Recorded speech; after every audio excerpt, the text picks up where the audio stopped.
Connery, thanks very much for joining us. Now, you actually got the disease early on. You recovered from it. Just talk us through the different stages and what they felt like. Yeah, so this particular virus, it happens in different stages, as you said. You get better before you get worse. So in my case, the first stage was I had the cold. Just a common cold. My nose was stuffy.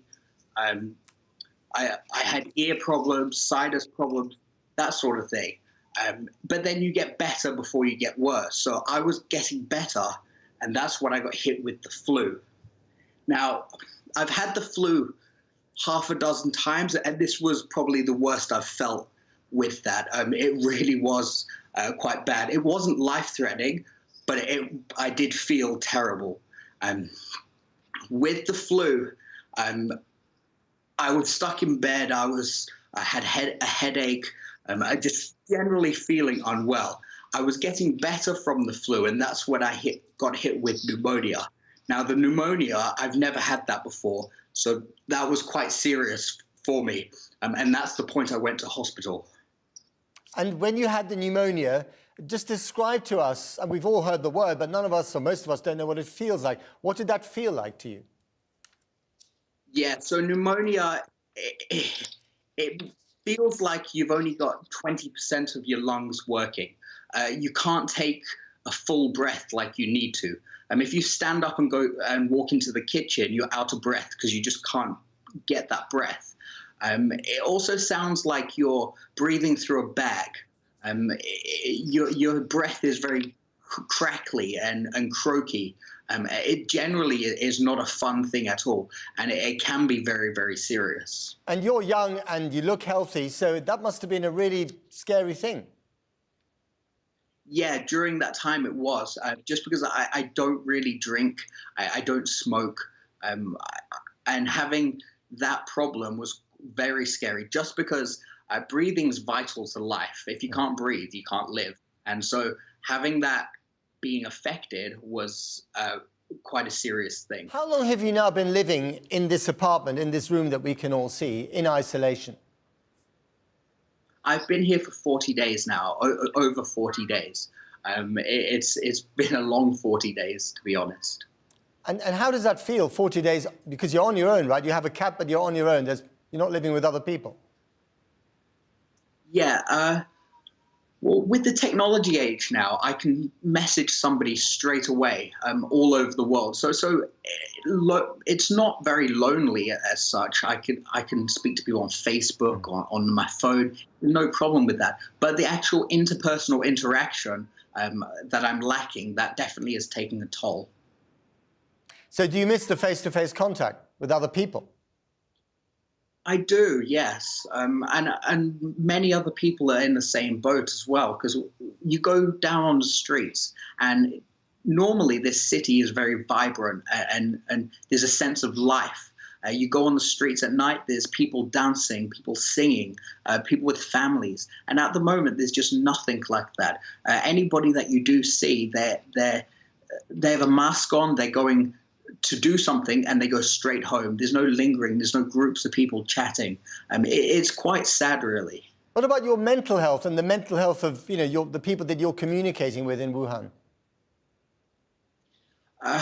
Mental health-wise, we're all in the same boat. There's nothing we can do about it, so there's no point us being down or being unhappy. It's just, it is what it is.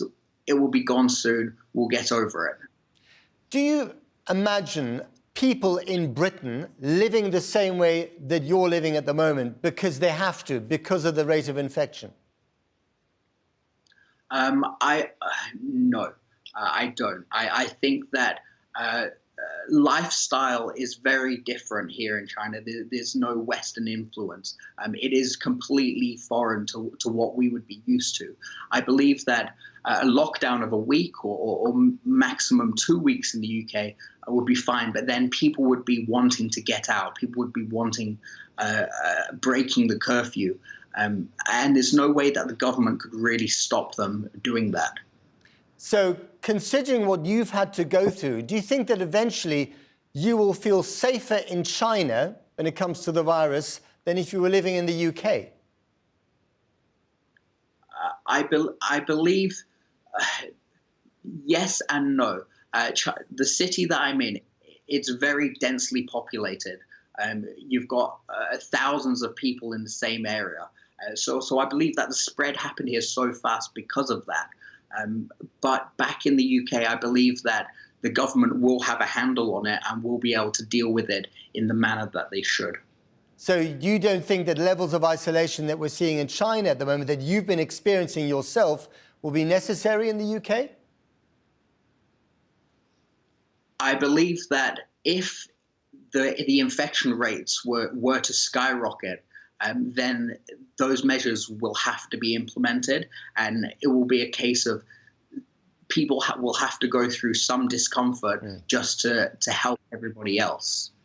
Finally, Connor, if we get to the same level of isolation that you're experiencing at the moment, what advice would you have? Yeah, my advice would be to have a lot of things that will keep you entertained, take up a hobby, learn a language. I would also advise that people don't panic. Panic doesn't help anybody. If there is an isolation crisis where everybody has to be isolated, they shouldn't think about themselves, but think about other people. If you are infected, don't go out, don't infect other people, stay at home, not because it's uncomfortable, but to protect the people around you. Have you done anything in the last month that you've always wanted to do but haven't found the time to do? Have you learned a language? Have you read a book that you haven't read before? Tell us. Yeah, I've read a fair few books. I have a Kindle, which is really handy. I've painted. I've never been good at painting, but I'm slowly learning. I'm learning Russian at the moment, just in my free time. My days are busy. Even though I am isolated, it's definitely important to keep busy.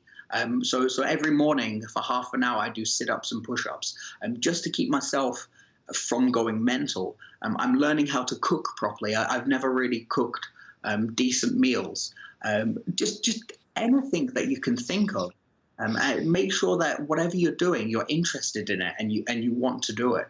Sounds like you're the model citizen in the age of the virus. I wouldn't say that. There are many more people in this city that are doing the right thing and adhering to the rules. Connor Reid, thank you very much for talking to us. Good luck. Not a problem. Thank you.